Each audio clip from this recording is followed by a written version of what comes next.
to the What Everybody podcast. Johnny here in the 2003rd person along with eyeliner wearing maniac Mr. Ryan Harris. Boy, do we have a special one for you today. Yes, we have interviewed Harris before, but today, only here on the WBP, we go deep, we go real deep into the Cherry Monroe era of Ryan's life. The good, the bad, and the beautiful. And when I say beautiful, I'm talking about Harris's white bell-bottom pants, of course. So take a seat. Treat yourself to the ups and downs of a rock and roll band on the rise. So with no further ado, Ryan and Johnny.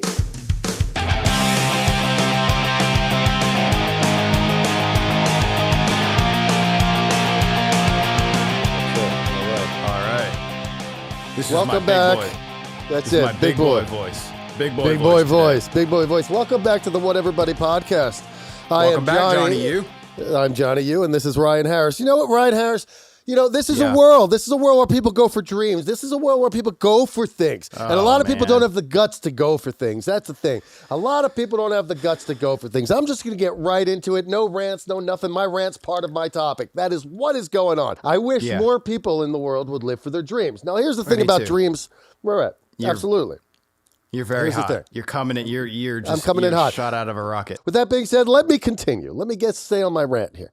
So the bottom line is we're dreamers, and I wish there was more of us. Now it's not that there aren't dreamers out there, and understandably, you wish there was more. You wish there was more competition. Yeah, because you know what, man. I sure do. Why not? You know, because if you're good, you're good, and if you're not, you're not. But the bottom line is going for your dreams is a scary thing, and a lot of people have had dreams and have dreams that just can't get out of their own way and go pursue them. People I know personally, people that are maybe blood relatives. You never effing know. But with that being said, we have we have here on the What Everybody podcast, and like I was trying to say earlier, we've set our fucking nuts right up on a chopping block that if things don't work out, they're going to get right off, and I'm going to be nutless, okay? With that being said, Ryan, I've realized something along the way. We have talked a little bit about you. We've talked a little bit about me. But do the people really know who we are? Now, I think it's fair to say that you and I have probably gone out of our way a little bit not to talk too much about ourselves in the fear that we sound like... What's that? Guy, please. It's weird. It's weird. Right? It's weird. I have this fear of sounding arrogant and like some kind of pompous asshole. With that being said, I'm going to take the pompous asshole stuff and I'm going to put it on you and make you sound like a pompous asshole. Shit move, dude. No, I'm not going to do that. But I think we should talk about ourselves a little bit more. Let's start with you. Right, we are going to start with you. Because I really do think here, Ryan Harris, and bringing it down, getting a little bit more serious. You know, you're hard to follow when you're shouty. I'm just gonna go out there with it. That's my. But well, here's the thing. Anyway. Check it out. Yeah, check it out. When you go for these such dreams, whatever they may be, in our case, it's music or podcasting. In other people's cases, you know, it might be a lawyer. It might be, you know, a Wall Street guy. It might be working in a bank. Whatever it might be, you might have dreams for whatever. You might want to be a trash collecting guy. They actually make really good fucking money. So the road that you and I have chosen is a very tough road that has a lot of ups. It has a lot of downs.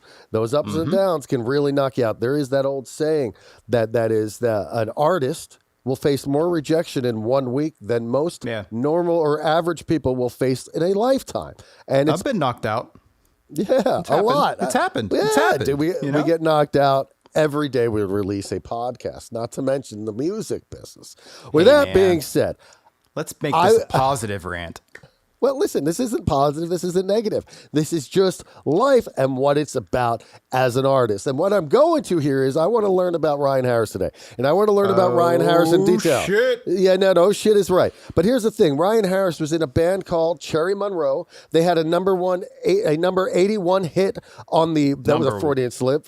Yeah, get your facts right, bro. Hey, I was wishful thinking. What can I say? They had a number 81 hit on the Billboard chart with a song called Satellites. Yeah. They had everything going, you know, and there's a lot that we know about Ryan once he was out of Cherry Monroe because he was in Warner Drive with me, and we can get that to another point. But I want to get down the path, and I want to learn the ups, and I want to learn the downs, and I want to learn the middle grounds of Cherry Monroe. And we're gonna do this. Wants to talk about me. That's it. You ain't talking about Johnny me. I'm wants talking about to Ryan talk Harris. about me.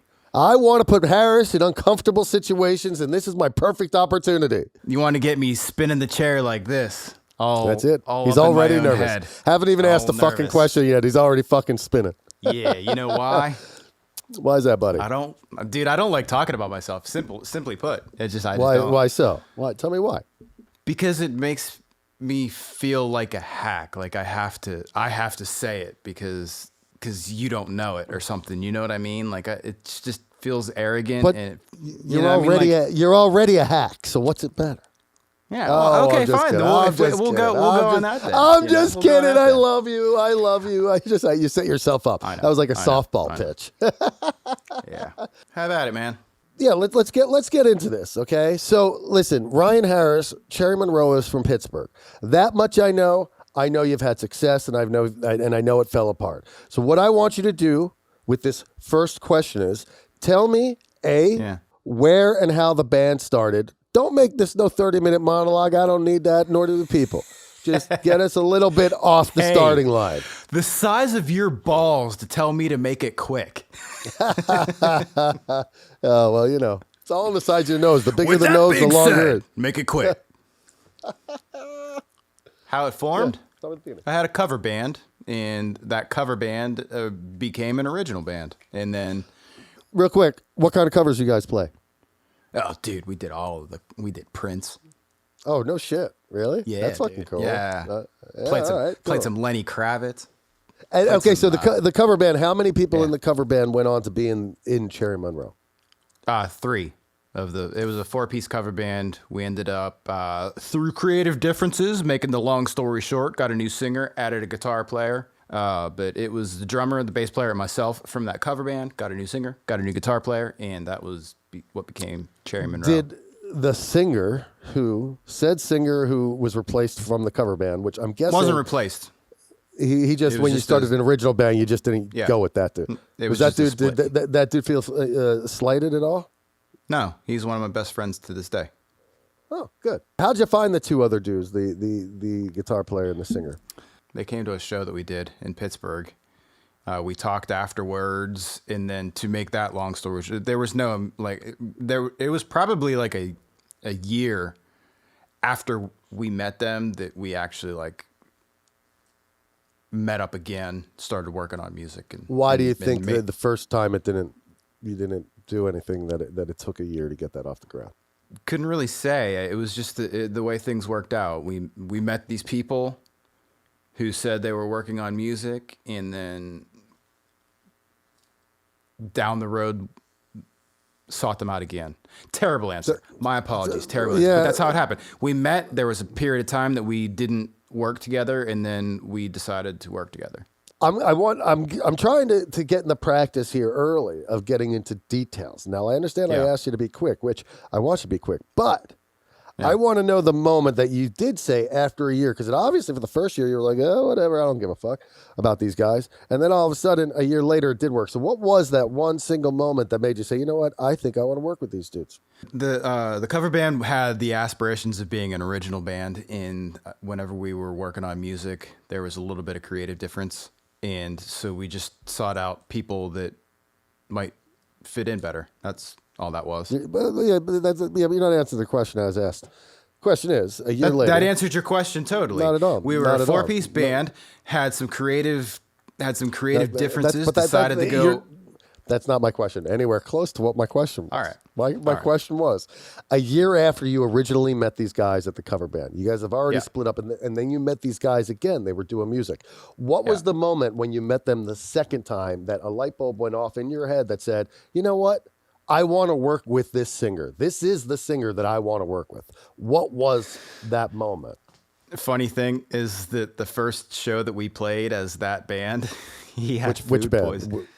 Oh, was Cherry Monroe. We went by a different name for a minute, and but the first time that myself and those guys all played on stage together was in Columbus, Ohio, and he had food poisoning and had a bucket behind his monitor in case he puked during the show. So we're awesome. like, oh, this is a good start. Yeah, you still haven't answered the question. So what was the moment that you said, this is the singer who's going to eventually puke at the first show on stage with a bucket next to him. What was the moment that you said, this is the guy that we want to front our band? It's a vague question. I don't remember how my thoughts were working at that time. I was reeling that shit on the spot. You're a fisherman. You're a fisherman and an athlete. A scholar. All right. Okay, so the guitar player and the singer, did they come together as a package? No. No. How'd you find that? Okay. So who did you meet at the cover gig? The singer, I'm assuming. Yeah, correct. How did you find the additional guitar player? Where did he come from? So once we started working on music, we started recording with a guy. That guy introduced us to a friend of his who became our manager. Our manager introduced us to the other guitar player. I'm leaving names out. People know who they are. Leave the names out. We're going to get the said manager down the road. That'll be a fun conversation. Okay, so the band's together. This is a very exciting point for the band. You guys are feeling inspired. You started as a cover band, always wanted to be an original band. You got the lineup together. You came to the name Cherry Monroe. Real quick as you can tell me, Cherry Monroe, how'd the name come up? And I only say as quick as you can tell me because we know it takes fucking forever to come up with names. And I'm sure you could make this. Well, we came up with this name, and came up with that name, and came up with this. So to the point, how did we come up with Cherry Monroe? There was a book called The Outsiders with a character named Cherry Valens in it. And it was just mixing and matching names a little bit. We kind of took the whole Marilyn Monroe concept and... What a great book and a great movie. It just kind of, it's weird. Like, there's no logic to coming up with the band name. It's just like... None. We were going through that process, and then one day somebody came in and said, how about this? And it was the first time that everybody went, oh, yeah, it's pretty cool. Do you agree with me? I didn't make that actual noise. Do you agree with me when I say you can tell how good a band is by their band name? Now, that's not to say a band with a good name has good music all the time, but it is safe to say, in my opinion, that most bands with a bad name usually have bad music. Do you agree or disagree with this assessment? No, I don't agree with that at all. Really? Kiss, for example, is if you take the word Kiss, you don't think of a blood-spitting, fire-breathing rock and roll band that scared people and then became the Circus later on down the road, and their T-shirts are at Kohl's. But still, like, it just... If you would take that word and that band, it doesn't mix. But because you associate the one with the other, it makes sense. So I think there's a lot of that going on. Okay, so I'm going to move on here. Rant. So we're Cherry Monroe is the name of the band. We got it, which is pretty fucking great. I personally say that I always thought that was a really fucking cool name, to be honest. Thank you. I appreciate that. No, it is. It's a really cool name. Now, your look, on the other hand, I guess suits the name. Not my cup of tea, but I really did dig the name. This is a very exciting point for the band, okay? So well, the look that we went with was intentional because, like, love it or hate it, it wasn't boring. Did Cherry Monroe start as a four-piece before you added this? Like, were you playing gigs as a four-piece before the second guitar player came? We played a couple of gigs as a four-piece. Yes, correct. Audience, time. To the audience, I just want to time out. I am stumping Ryan Harris on his own history. It's kind of amazing, ladies and gentlemen. I just got to say, this is pretty damn fun. Please. I'll resort to my previous point of I don't find it easy to talk about myself. So if I sound like that, it's because I don't find it easy to talk about myself. We played our first couple of shows as a four-piece. Then we added a guitar player who didn't work out. And then we found my buddy that is still my buddy to this day. That's awesome. It was in the process of, like, starting to play some shows, starting to work on music. Had a guy, didn't work out. Got another guy. He worked out. Started recording the album. Started recording an album in the summer. Met our manager. Our manager in, like, the month of June, I believe it was, said, if you follow this plan, you'll have a record deal by Thanksgiving. And we ended up recording the album over the summer, released it in October, showcased in November, had a record deal December 10th. So can I ask you a personal question? He was 2 weeks off. Yeah. He's 2 weeks off a plan of, if you do this plan of his, you get a record deal by November. It's pretty spot on. Yeah. Okay, cool. How come you've never shared this plan with me? And if it's such a plan that works, then how come it's not like the playbook? Wait, say that. Ask that again. This so-called plan that did work. How come you've never shared what the plan is and how to execute it. Because if so, you and I could be doing this like from fucking sitting on top I'm of a not fucking our own private jet somewhere. I'm not certain all of it was legal. What now? Okay, we are now diving into some awesome, interesting territory that I did not know about. What And the I'll fuck do explain you that, mean by because- that? Yeah, please. What happened was we had an album that we put out, and if you get radio play, you get radio play. If you don't get radio play, we would our manager, despite his faults, was a smart guy, and would book a show, say Joplin, Missouri, or whatever. And actually, we were getting radio in Joplin, so it's a bad example. But the point is that if they weren't playing the song, he would just buy ads, and then he'd make the ad the song, our single with "Go check out this band," whatever, promoting the show. Where did the money come for that? We had an investor. If they played your song because you bought ads, that's payola. If you just put your song in the ad, I don't see how that's illegal or payola. It's actually kind of genius. But the way it worked out was that like you buy as many ads as you can, so your song's getting on the radio. You're just buying it, So, whatever. Okay, cool. All right, back to the plan. We got a little sidetracked there. I was expecting like some kind of mob action or something. You said illegal. It turns out payola. That's not really payola. This works for you. You get and then moving on, while that's all going on, we're just doing Youngstown, Cleveland, Pittsburgh, the triangle. We're just like triangle, like what's the promoting in driving one distance? city. What's the driving distance from your home base Cleveland to to all these Pittsburgh? places? Cleveland to Pittsburgh is about 2 hours. Pittsburgh to Youngstown is maybe an hour. Youngstown to Cleveland, maybe an hour and a half. So it's just like, a pretty doable close triangle. And, we'd play in all three places, promote in all three places for whatever was coming up. How did that lead to getting a record deal? Because you said you got a record deal. Yeah. You met this guy in June. This dude essentially got you a record deal in June, July, August, September. 6 months. This guy gets you a record deal. Because by doing the promotion, the Pittsburgh, Youngstown, Cleveland triangle, and then what he was doing with the radio ads, whenever our album came out in Youngstown, it was like number three in sales behind Eminem and Britney Spears, and then us. So that tipped the radar enough that we got showcases from that. Did the album sell as well in Cleveland and Pittsburgh as it did in Youngstown? I don't know. I honestly don't know. To a fault of my own, I didn't pay attention to a lot of things that I really should have paid attention to. I had the mentality of like, I'll just play music, and then like the other people will take care of that stuff. It was common mistake of artists, and and if I was to give a lesson to anybody, like as if I'm a guy to give lessons to anybody, but if I was to give a lesson to anybody, I would say whatever you do, don't do that. Always know what's going on. Know the business inside and out, and don't wait for other people to do it for you. Do it yourself. You were making fun of me not liking to talk about myself, but I think it was probably that was the start of it then, because I just had this mentality where it's like, oh well, I don't have to say anything. I'll just be the dude that doesn't talk. I'll play guitar. I'll be the quiet one, In the pictures, I see he's the one in the back. I was fine with that role. Well, I see the angle on why you would do it, but I would have been stealth on the back end of it and been fucking hawking the shit out of all the business people. Yeah.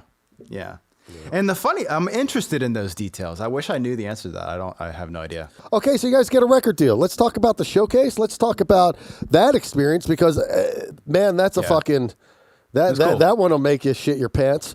Then there's no question about that. Coming from a guy named Shitsy, I'll tell you something that would make me have a shitsy moment. Showcasing?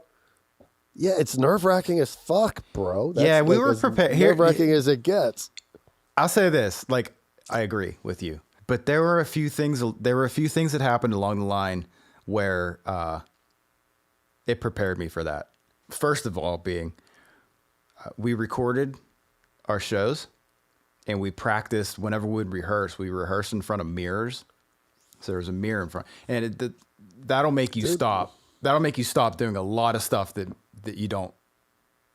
you cringe about. You see yourself. When I went to Musicians Institute, every room for the musicians, your practice room, everyone had a mirror in it for that exact reason. It was more to look at your technique. You get comfortable. But it was same concept. Yeah, it's well, of course, it's looking at technique and all that, but it's also getting comfortable with like just that, dancing around or moving or whatever, if you could look at yourself doing that, then no, it doesn't phase you otherwise, And then whenever you're playing a show, you have a bit more confidence that you know what you look like, at least that's my opinion. So we did that. And then a couple weeks before we went up to New York for the showcase, we get a phone call. Hey, tomorrow at rehearsal, this guy named Bill Coin's going to be coming over. Like Bill Coin, like the Bill Coin? The Bill Coin. So it was told to us like you probably don't know who this is. And that stress level I was talking about, just fucking went 10,000 times higher. And it did. And it did. And it did. Because, okay, so folks that don't know who that is, Bill Coin was Kiss's manager in the 70s. He's responsible for Kiss. He, out of his own pocket, invested to keep them on the road. He said something similar to them as he did that your manager said to you, except instead of giving you guys like a 5-month, you do this and you'll have a deal in 5 months. He told Kiss, give me 3 weeks to get you a record deal where you don't have to use me. And he did. So anyway, he was a notorious ball buster as far as you have to be perfect. And I go, oh shit. Like in my head. How did he know about you guys? He was working for Sony Red, and Sony Red was interested in the band. They were one of the labels at our showcase. So he comes to see the band. He was trying to get ahead of the fucking showcase, trying to get ahead of the ball, beat the guys. Exactly. So he comes to Youngstown. We rehearsed in this little studio and had the mirrors in front of us, and Bill Coin comes walking in. And the thoughts going through my insecure head at the time were, he's worked with my all-time favorite band, and there was no bullshit attitude. He's going to come in here, and there's a potential of him saying, you're no good, you suck, you're terrible, and that just being crushing to me, Ended up being the complete opposite. He was an awesome guy. After we rehearsed, played in front of him, and afterwards he's like, you guys are great. Came up to me, you're great. He's like, you're a great guitar player. When you guys played, were you playing as you were rehearsing, or were you playing as if you were doing a show? We were playing as like we were doing a show. Like we were essentially like doing a showcase for him at our rehearsal spot. So that gave me a lot of confidence, having like somebody like that watch us and be like, you're great. You're going to be fine. So then whenever we went up to New York for our actual showcase, we showcased for Universal, Sony, Red, Island, and Columbia. Sorry. Wow. All the big guns. And they weren't all at one. I think the first one was Columbia and Sony, and then the second one was Universal. But Bill was there. He brought like a cheesecake and stuff, and it was just a really cool experience to be in New York City with like that guy, having that experience. And then before we played, like to go back to your point of like being nervous and all that, get it out, get those coughs out. Got something in my throat. I ate a Subway on the way over here. I had a moment where I just thought to myself, like, this isn't the time to recreate anything, You don't have to invent anything right now. Just go out and do what I've practiced. Do you think people do that a lot? Like, you get to a certain level for doing a certain thing, and then when that certain level hits and you're like, okay, this is our time to shine, people are like, well, I'm going to change it up right now. Think that happens?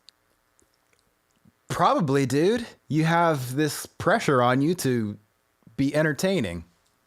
Do you find that some musicians might find themselves in that position and be like, oh my God, I'm scared to succeed and I'm going to fuck this up somehow? Consciously? Do you think they consciously do that? Or? No, I don't think it's ever consciously, but do you think that's like I bet you that happens for sure, dude. Yeah. For sure. The fear of because it. like oh my God. like it takes a certain, this is the kind of stuff I don't like talking about, because someone out there is going to listen to me say this and be like, you're a hack, but whatever. Well, you want to hear it, here fuck it is. them.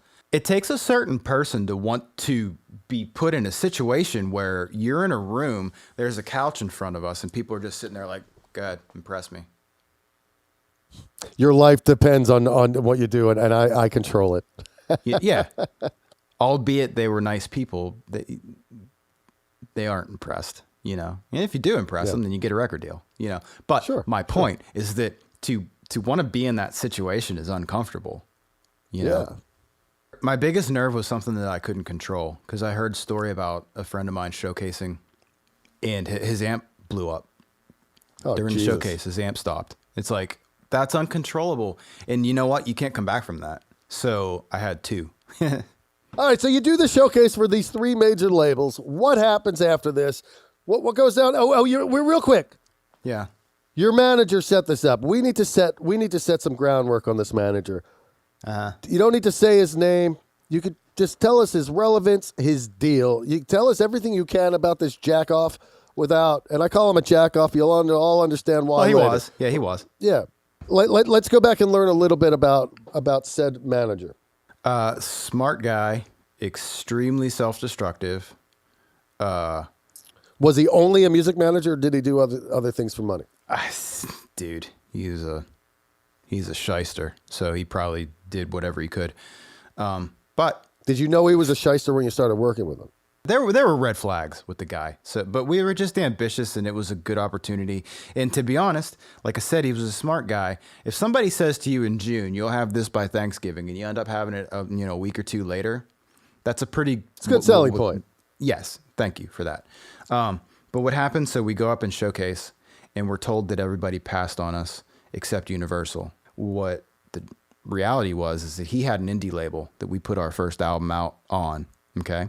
Universal was the only label that offered his label an imprint deal and wanted the band. Columbia wanted us, Sony wanted us, but they didn't want his label. So he told us that I didn't know this at the time. I found this out years later. He told us at the time that everybody passed except for Universal. The reality of that statement was that everybody passed on him and his label. But how did you find out years later? Three of the four wanted the band. How did you find out years later that there were other labels involved that were interested? We had a awesome publicist. Our publicist is rad. He's still my friend to this day. Does he do podcasts? Again, leaving names out. Does he do does he work on podcasts? We'll see, dude. We'll see. I have him on. It'd be awesome to have him on. He lived in New York, back in New York City in the 80s, and he managed the Dead Boys. And you're a publicist? Yeah. That's pretty fucking wild. When he was crazy. When he was super young, he was their manager and tour. Like he would go all around with like Blondie, the Ramones, like all those bands, like the New York punk scene. He knew those facts, and he years later told us, because when we split ways with our manager, he still stayed on and did a lot for us. You guys sign a record deal. What happens next? Tell me the roller coaster that goes on for the next year after you sign in December of whatever year that was. Yeah, so we immediately went in. It probably would have made more sense to just re-release that album under Universal, but instead we re-recorded it. What was the logic for that at the time? Just to do better, make it sound better. And it sounded significantly better, We had... sonically or playing wise? Both. I mean, we added stuff to songs. David Holman mixed it, who did like Bush 16 Stone, and then Tom Lord Alge did Satellites. Was there a certain songs on the first independent release that were the songs that caught the label's attention? You sold whatever, and you were number 3. That's great, but like a band with no songs ain't gonna do them any good. They signed us for the song called Satellites. Now that was the song that ended up being on the charts, right? Can we listen to that song? Is there a way we can listen to this song? I'm gonna spring something on you. I'm gonna do better than playing you the song. I saw my buddy the other day, drummer extraordinaire from Cherry Monroe, Mr. Jason Levis, and I asked him to come on. And you sprung Tom Filenz on me, and I love the idea, and I like Tom, and it was fun. So I'm going to spring Jason Levis on you. Serious right now? Is this serious? Like you're telling me you're bringing somebody onto the show at the moment? Yeah. Coming at you, Jason Levis. Levis? Is he Jewish? Yep. I don't think so. Are you Jewish? Hey, buddy. I just said, welcome in Jason Levis, and Jonny goes, is he Jewish? That's the first thing he said. You could be Jewish, you could be Italian, you could be Polish. It's possible. What's up, buddy? Above. You guys haven't met. Italian side. Jason, Jonny, Jason, right. 2 drummers, 2 lovely human beings. Jonny, it's good to meet you, man. I feel like I know you because I've been watching your podcast. So that's awesome. And I feel like I know you in a different way because I haven't been watching your life That would be weird if I was. But Good. Ryan always talks about you. So like you're like a name to a face. Yeah. You're a face same, to man. a name that I've been hearing nonstop for fucking like 10 years now. Yeah, when he plays drums, I'm always like, why can't you do it like Jason? Yeah, right. He brings videos in. He's like, all right, see, look what he's doing with his feet here, dude. You're doing it wrong. I sit behind him. I was watching. Right. And Johnny's like, he plays drums in cowboy boots? I did. That's No crazy. longer. Did you wear a guy tense. liner like Ryan did? Oh yeah. I think man. Yeah, we I think did we had all to that. talk. Well, I think we had to talk, Ryan. I call him Woad. I don't know if you know that, Johnny. Wait, what? No, I don't. Whoa. What do you call him? Is that what you call him? Whoa? What did I Have just at it, fellas. Have Is at that it, it? fellas. WODE. Yeah. Woad. Woad. Yeah. Woad. What does And that so, mean? Woad, can you tell them the story? Or do you want Yeah, me to try so- to recreate the story? I'll tell my recollection of the story, and you can correct me if I make a mistake. Yeah. So the nickname story. I had a nickname when I was younger, and I met Jason through a friend of mine from when we were younger that called me said nickname, and I joined the cover band that we were speaking of that led into Cherry Monroe. And Jason's brother Ryan was our singer. So there was one day, and to this day, I regret saying this. I said it's going to be confusing having two Ryans in the band, so you can call me Woad. It's stuck. WODE. Yes. Woad. Yeah. Okay, so now I can find more information that I wasn't able to find out by just having one guy from the band. How do you guys know each other originally? Like, how did you guys ever meet as people? Yeah, so we had. Oh, I mean, and I as didn't every- realize that your brother was the singer of the cover band who wasn't welcomed into Cherry Monroe. It wasn't that, dude. he was welcomed. welcomed with open not arms. We just accept had- the invitation. Put it Look that at way. me I'm starting trouble. We get along. No. We loved him. We wanted him, definitely. So yeah, Mr. Woad himself, Ryan Harris, and I met I love it. because the band my brother and I were both in. Like everyone starts out doing covers, right? So we had barely a couple gigs under our belt, and people just happened to love it because we played all the the hits from 70s through present, and that time it was like 2000s, early 2000s. yeah. We had a guitar player that was he was awesome, just kind of couldn't commit to all the dates and stuff because things started to fill up. And then I was actually roommates with a guy that went to school with Ryan, and he's like, you got to check out my buddy Woad. I think he even said Woad. Probably did. Everyone called me that. Yeah. I'm amazed I never heard this in all these years. And I so moved we to LA to literally- get away from it. It's the reason I moved to LA, just to start over. We as just talked Ryan. about this the other night. Like Yeah. we literally had a gig in like 3 days. And so we sent Ryan a list of like literally 40 songs, and he came more than prepared.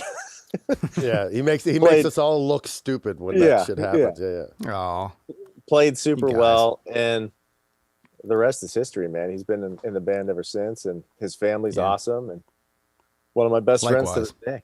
Yeah. likewise, man. Likewise. The goal of all of this is to learn as much as I can about Cherry Monroe. Okay, so I want to learn if there's a song, like if we Just find look a song. on Woad's wall. You got all the details. Yeah, they're all right there, man. They're all right there. This Woad You- stuff is good. Is that arrogant? Should I take it down? Yes. Okay. All right. Well, you know what's funny about that is he always talking about how Hey. I don't want to come across arrogant, and meanwhile, while he's saying that, he's literally got all this shit behind him. Now, I never thought of that. He's the one who said it, so if that's how it's coming across, I that's just funny. realized this, Jason. You've been on every single podcast. I have been, man. Now I You've can been on make my every my one. own debut. Yeah. I would love to if there's a way to go through the songs and like somehow navigate the conversation where there's the story behind writing it. If anything funny happened in the process, is that song about something funny? Like just like get some fun stories out of Yeah. the songs instead of just being like, well, this one's my favorite, a cool riff, or that one got it. You know what I mean? Like I I learned a lot of the inside douchebaggery shit that happened within Cherry Monroe, and it infuriates me. And it's, if you've listened to the podcast enough, you know that I'm a man of principle, and the Yep. principle around this situation really fucking rubs me very bad. Like takeout food. What was the time frame or song that we were doing when you guys went and got me takeout? So that had to be either the song Gone or Yeah. the song Down, which those are the only one-word songs that we had, I think, or maybe not. And the symbolism syllable. behind those titles and what was to come in the future. You're right. Well, Gone down. gone. I never thought of it that Ian's way. gone down. Would you like me to tell the story? Is that what you're asking? Yeah. You tell it. So we, typical tracking day, you're doing drums first, probably did bass guitar next or something. And it got to like lunchtime. We're hungry. I'm assuming it was lunchtime, right? So we go to IHOP. Ryan's kind of left back at the studio doing guitars. And so I'm like, all right, dude, text me, let me know what you want. We'll bring you some food. So long story short, we're all eating our food. We finish up, we order Ryan's to go. And our singer Matt was like, hey, can I have an extra to-go box? We're like, what's that for? Like you ate your food, whatever. So we're walking out, and instead of going out the exit, he goes back to the bathrooms, and oh no, he literally drops a deuce in a to-go container. And so we bring it back wow. We bring it back to the studio, and we're trying not to laugh. And first of all, it wasn't heavy enough. It didn't feel like a ship. And so Matt takes a couple rocks outside and like sticks it underneath. He had to put it between the bottom of the styrofoam and the bottom of the turd, because otherwise, like, you'd open it up and see the rocks, right? So we bring it in, and Ryan's sitting. So what? He had to use his hands. It was a flat rock. He just he just spatulated it underneath. Hey, he's a quick thinker. I can appreciate. Hey guys, go to the YouTubes. It was like this. I wonder if we can find footage of this. And mind you, we're in our early 20s here, so all we did was tease each other and joke with each other and do practical jokes and stuff like that. And so we deliver the package, and he sits down. You can tell he's like, "Oh, dude, thanks. I'm starving," And if you've ever seen Ryan sit on the edge of a chair and then place something on his lap, like his knees come like grandma style. His knees get real close together, kind of like that. And yeah, exactly. But anyway, so he leans in, he leans in to open the and he has no idea, no clue. idea. No, I'm eating my And lunch. he opens the lid and instantly is like, "Is that shit?" Like, that was it. And we just laughed so hard, and you can tell You weren't phased. We didn't. I was just more confused. He was more concerned about not having the food. Yeah. I would have been pissed. I'd be like, "Where's my lunch, though?" Then I went, is that a rock? Yeah. This is too heavy to be just a single turd here. And then our producer started yelling at us, "Get the shit out of my studio!" Yeah. Let's pull that song up. This is okay. So which release is this? This is our first independent album. Independent album. This is the opening track. Well, this is the song I was recording when the guys brought me back a poo stone. I get that, but it was the opening track of the album. Yeah. Okay. My bad. I misunderstood your question. Yeah. Start the Cue it song. up the chorus mode and just let him hear kind of the chorus. Maybe that's a better Well, idea. actually, I started from the beginning because I was really excited at the fact that this was the first song on the new album, or the first album. So it makes me realize like this. Okay, so like if I was a fan and I just got this album, this is what I'm going to hear first. That's why I want you to play it. Yeah. From the Let me beginning, see please. where the chorus is, though.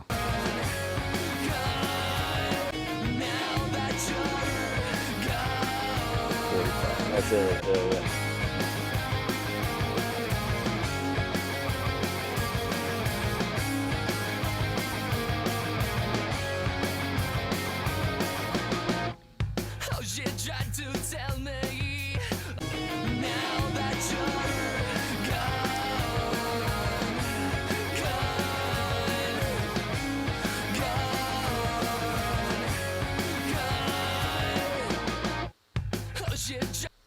So yeah, That's such a weird change when it goes into that verse. Like I can't. What is there a weird count there? What is that, like an extra something into weird the going on? verse or into the chorus? Well, when it just breaks down to like bass and drums in this vocal. It's like loud, Just- na it's na kind na of na na na na, and then it breaks into that. right there, like that. That's a. I guess it's on the up. You start on the up. I guess is what happened there. Yeah. It's just a break and then before the up one. Yeah. Yep. And the and one. And one. And It might be and a one actually. that would have been a great album cover. That is the second. Well, no, that's the sticker. It's what would have been the second one. Can I just pick out by title on songs that I'd want to hear off of these demos, just solely I know by most of title? these. Yeah. What's Appetite? What's Bungle in the Jungle? Oh gosh, are you familiar with Jethro Tull? We covered Jethro Tull for Animal Planet. What a weird name of a song. Yeah. I'll tell you this. I'll let it play in the background. Yeah. There was this song in its original format is so strange that it was so hard to put into like a pop rock song. format. It's fucking killer though. Like I got to be honest, like this is one of my favorite things I've heard from you guys. Right Jonny now. likes I this think kind of it's stuff, awesome. like quirky music. What's quirky about it? It's catchy. It's upbeat. It's kind of on the happier side. What does Bungle in the Jungle even mean? That's I don't like know. I think This part's it cool. means This part's cool right here, though. Listen, right here. That's the coolest part. I remember that. It was But it was such a bizarre arrangement that like we had to add these like fills and stops and transitions to make it like make sense. And we flutes. literally cut out sections of instrumental because that song's probably 7 minutes long, like the Very original long. version. Yeah, they're very Is long. Is Tearing Us Apart in excess cover or that's called Tear Us Apart, but I hadn't maybe. Yeah, this was filmed or this was recorded in my grandfather's house. Like What, a lot of the these songs demos? that are on here, they're just demos, man. Like we had a pair of NS10s, Nuendo, maybe. Cubase. I think, by the way, Bungle in the Jungle. I really, for some reason, I don't know why I associate anal sex to that. Don't know why. Yeah. Might have nothing 'cause to do bungle. with anal sex. Bungle in the Jungle, dude. Bungle. Your bunghole, right? Bunghole. Yeah, you're 2 letters away from bunghole in the jungle. Right. Bunghole in the Jungle. Hey, Jonny, pick a song. We'll play one more. Pick a song you want to hear. Let's scroll down. I was looking at that. I'm down. Keep going down. So Call Me's on there. That was actually released, but like Yeah. as a weird single or something, or was that on our record? No, we didn't get. So we were gonna put "Call Me" on the record. We were gonna put "This Town" on the record, and we were gonna put "Slow Dance" on the record, but they weren't done in time. Okay. So That would've Ryan been a long, did say that would have been a long record. That would have been 14 songs. Ryan said we were allowed to make fun of him. He said it multiple times. So I want you to stop right here. Stop. Go back down. Go back down. Yeah. Go back down. Go back down. Okay. Track 12 is Ryan talking about how like he really wishes life was, as a human, and how like I wish. like you were taller, like you're Like bigger. I wish I would. Oh, taller. I thought you were Something saying bigger, like I something- wish I wasn't a failure. No, like that, like so you didn't get the guy's armpit on your shoulder all the time. Oh, Like, dude, I hate that so bad. I'm gonna stop sharing for a something second. bigger, Jay, something bigger. Jay, I gotta see it. have you ever had this happen? You're taller than me, so possibly not. But someone comes up to you and they're I'm like, only like a head taller than you. I'm not like. yeah, it's not much. So someone comes up to you and they're like, hey man, how's it going? They put their arm around you, but what happens is their pit goes right here. He's at that height.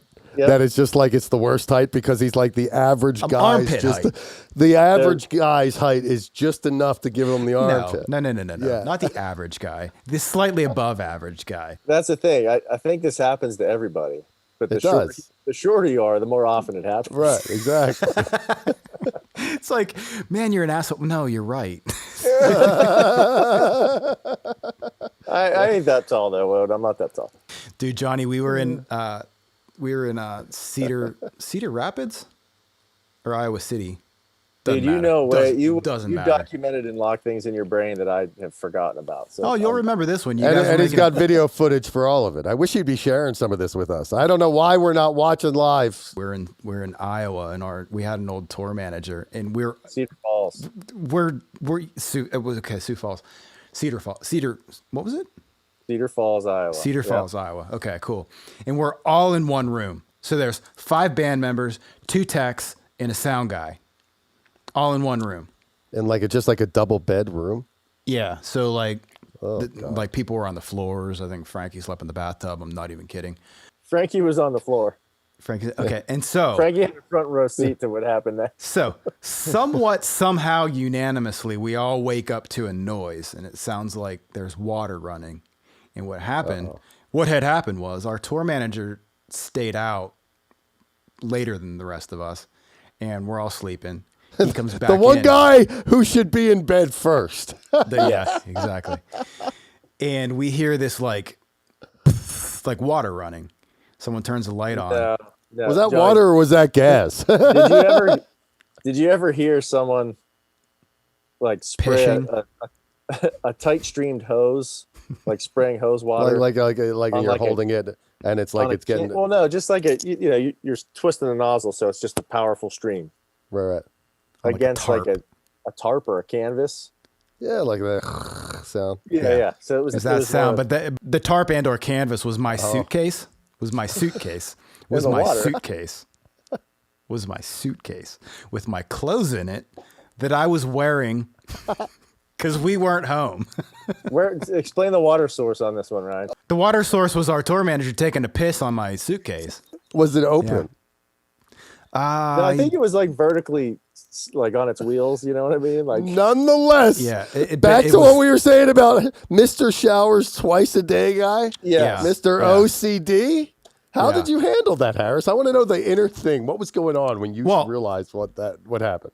I'll say this about my friends. They like to give me a hard time. They like to kid around and it's all in good fun. But that time, every single person in that room had my back. They were like, "What are you doing?"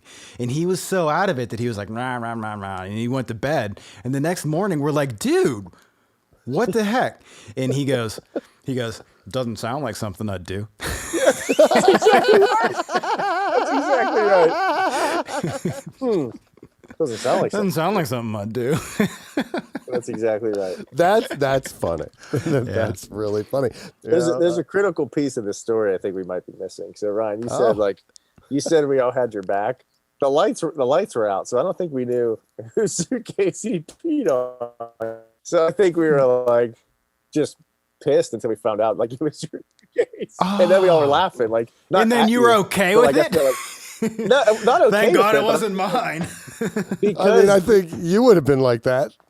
Oh, I would have been horrible too. I think No, was but, like, but Ryan would have been like that. If Ryan would have learned it was your suitcase and not his, he'd be like, dude, that's a bummer, but thank God that shit wasn't mine. Like, but no one we else. all would have. Clean. Everyone would have that reaction. Thankfully, it wasn't mine. The reaction. Yeah. Right. Just like if you fell, I would laugh. As if I fell, you would laugh. It's just what happens. I did fall and you did laugh. Right. Back to the suitcase thing. I feel like all the unfortunate crap happened to me. I think you caused some unfortunate things too. I caused some unfortunate things? Like what? Like what? Yeah, like what? We were getting gas the one day. We had the tall conversion van with like the extended roof and everything. Yeah. Pulling a trailer, and we fancy. weren't necessarily straight. Like the trailer was we came around the corner for the gas, right? So the van's here, and the trailer's like kind of here. I did do this. And so Ryan's done pumping gas, and he just pulls straight ahead, and the big cement like column that prevents you from taking out the gas tank just like ripped the like whole left fender off the side of the trailer. That little post thing did its job. Yep, it did its job. Oh man! Finally figured out what those were for. Was it the trailer or the bumper of the van? On the trailer. The bumper trailer, of the trailer. Yeah.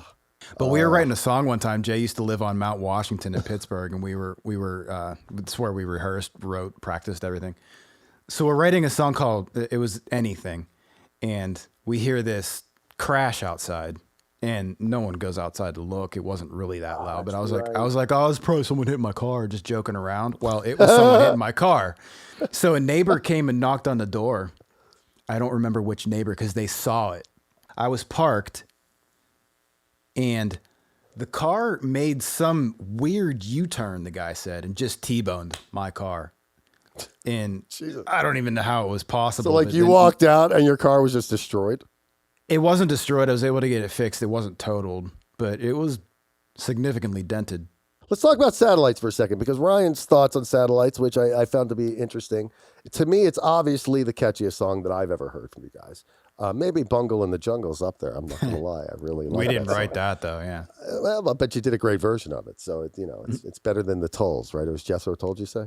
But Ryan doesn't seem to like that song so much. And I'm just curious if you do. I mean, the song brought some success. I mean, it was the song that people did play. So, Yeah. And that people probably came to your shows to see. I remember that song. So before we formed a band, that our lead singer Matt had probably 4 or 5 songs already kind of in the can, ready to go. And I think that was the first one we all worked on together.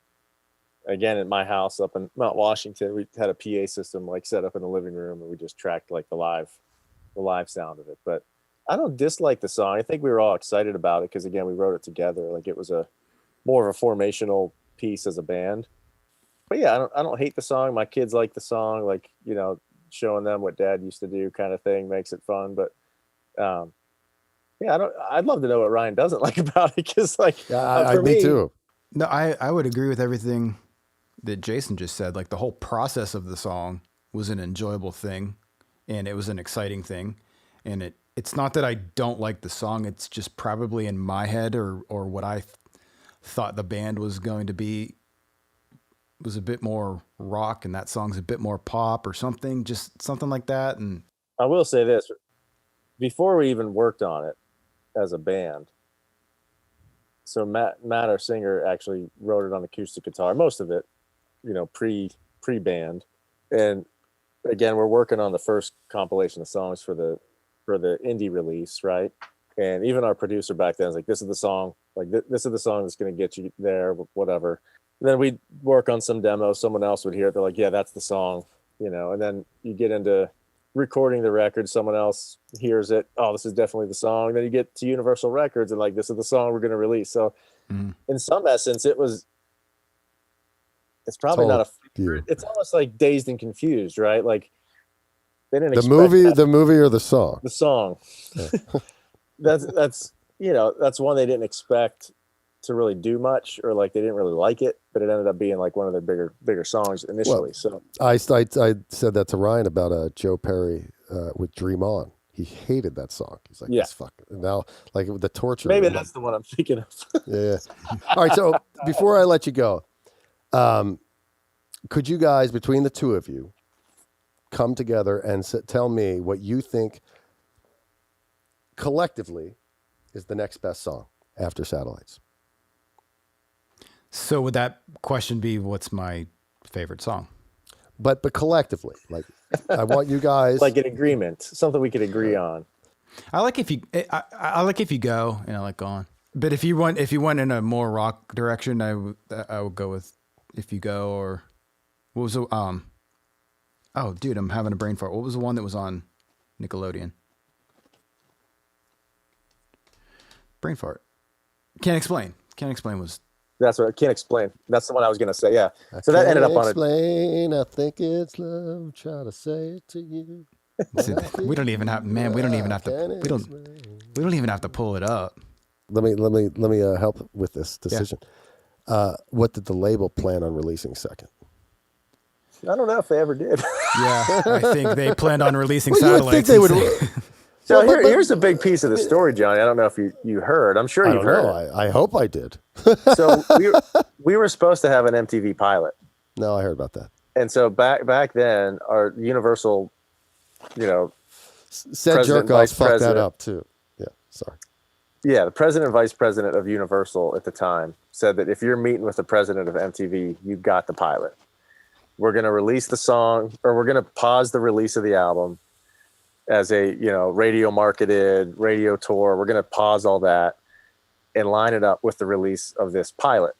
So you left that huge piece of information out, Ryan. That the reason why that April to September was delayed was to line it up with the pilot. Yep. I didn't realize our pilot. Yeah, our pilot became Run's House with Run DMC. And Universal's like, holy cow. Like, we have to release this album now with no steam. Like, they filmed the pilot. They had people follow us around with cameras and thank God it never got aired. But There was no contracts that they like fucked up, like they didn't fuck you. Like, I think as long as it's still a pilot, they could choose. right, pilots. That pilots are what they use to sell. Correct. Right. Wow. And so, it was forced to be released then without the support that would have been there from the show. I didn't airing. realize that's why it got pushed back. That's a giant gaff. Yeah. Guffaw. So if I was to sum up the Cherry Monroe thing, if I'm making a summary of it, Nutshell. a nutshell. Thank you. I'm the man of words who never knows how to use them or get them out of his head. But there was just, you were infiltrated by cancer is ultimately what happened. There was one fucking bad link in the chained fence. That's a good way of saying it. Like if anybody's like, oh, who's your manager? We'd just be like, cancer. Cancer. Well, it's just horrible, man. He's fucking with people's dreams. Like, I'm a huge believer in dreams. Dreams are everything. If you don't have dreams, there's nothing to fucking live for. And this motherfucker comes and he fucking presents a fucking carrot, gives you the carrot, then fucking pulls it out of your mouth, kick him in the dick. He knows fucking karate, that kid over there, Ryan. Fucking kick him. Who was your manager? His name was Cancer. I think it's about time, Jason. It's been a blast. I need to lower Ryan's stress levels over here, so we're going to have to let you go right now. Dude, hey, it's been a blast, Johnny. It's great to finally get Thank you. hang with you, chat with you. I'm a big fan. Jay and I of the show. stayed friends throughout all our dramas and trials and tribulations. We've stayed. Is there anybody buds. in Cherry Monroe not friends? Nah, we all stayed cool. Ryan and I stayed, way more close, and we've known each other the longest too. But Yeah. I talked to Frankie quite a bit. I've seen Matt in LA. Talked to Dave a little while back, but Dude, well, thanks for coming, man. And hopefully one of these days we can get together. Maybe when Awesome. Ryan comes to LA to visit, because he sure as hell ain't going to move back here. Maybe you come with him. I'd love that, man. It'd be fun. You guys can have a drum off. Hey, Ryan's got a new tune that I actually really like. And maybe we'll get you guys to come play in Pittsburgh. Hey, Jay, we're gonna start doing song. We were thinking about starting to do song reviews on the podcast. So whenever it's up and ready to play for the people, we'll play that song. Yeah, These two guys still working on music. it's a slammer. It's a slammer. I wish you guys had it right now so we could just listen to it and we can show it to the world. Hey, you got to dangle that carrot. Buddy. So you can pull it right the fuck out of my mouth and then, fucking ruin my fucking dreams and make me angry. All right, Jay. Thanks, buddy. Love Hey, you. Good guys, seeing it's you been again. a blast. Thanks so much. Awesome, Love you too, man. brother. You guys be good. See you Thanks, soon. man. Bye. You too. All right. Well, you know what, Ryan? I'm going to bring this to a final thought. Okay. I want to just say, I want to thank you. I want to thank you for going down that path. I know that wasn't easy. I now know Cherry Monroe. We've heard some music. We know that Satellites was a song that was number 81. We know that Satellites was on Howard Stern, even though you didn't mention it. I know that it was on the Howard Stern show. I want to round this up by saying that is the story of Cherry Monroe. I want to thank Ryan for going down deep into the depths of the pain that he might have felt. I don't know if he did. Hopefully he didn't. But if he did feel that pain, thank you very much. I hope you guys enjoyed that. Next week, we're going to talk about me. We're going to go back to my first band that I had any success with, the Knives, and we're going to go deep into that rabbit hole. A bunch of two-part questions. Fucking bring it down, man. Break open that wound. We'll fucking do it. In the meantime, like, subscribe, and report, as we like to say here on the report us on the What Everybody podcast. Thank you for joining us again here on the What Everybody podcast. You know you can see us on the YouTubes. And until next week, you have a wonderful week. Thanks, everybody. Yep. See ya.